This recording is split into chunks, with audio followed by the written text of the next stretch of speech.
ఇది కార్గిల్ యుద్ధంలో ఒక మాట. ఇద్దరు తీవ్రవాదులు అక్కడ నక్కారు ఉన్నారు అని తెలిసింది మన సైనికుడికి. వీళ్ళలో ఇద్దరు కొండ ఎక్కుతూ ఉంటే మధ్యలో అక్కడి నుంచి ఏదో చప్పుడు అయింది, అవతల నుంచి వచ్చినట్టు. ఆ చప్పుడు రెండో వాడు విన్నాడు, ఏమిటో తెలియదు. అది విని అర్థం చేసుకునే స్థితిలో లేరు, ఎక్కుతూనే ఉన్నారు. కాసేపు అయ్యాక మొదటి వాడు రెండో వాడిని టైం ఎంత అయింది అని అడిగాడు. చెప్పాడు, అప్పుడు రాత్రి 12:15 అన్నాడు. అన్నాక ఒక పావు గంటకి అతనికి స్ఫురించింది, ఇతని చేతికి వాచి ఉంటుంది కదా, నన్ను టైం అడుగుతున్నాడు ఏంటి. అతని మనసులో ఏదో అపశకునం భావన కలిగింది. కానీ అన్న టైం ఎందుకు అడుగుతున్నాడు, ముందెక్కువ అన్నాడు. చెప్పలేదు.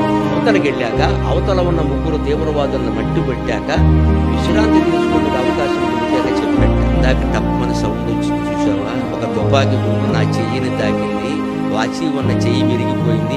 ఆ చెయ్యి ఇదిగోని సంచిలోంచి తీసి ఇచ్చాట. సంచిలోంచి తీసి వేలాడుతున్న చేతులు తెంచేసి సంచిలో వేసుకుని మళ్ళీ పర్వతం ఎక్కిన సైనికుడికి ఏం చేస్తే రుణం తీరుతుందమ్మా, ఏం చేస్తే రుణం తీరుతుంది?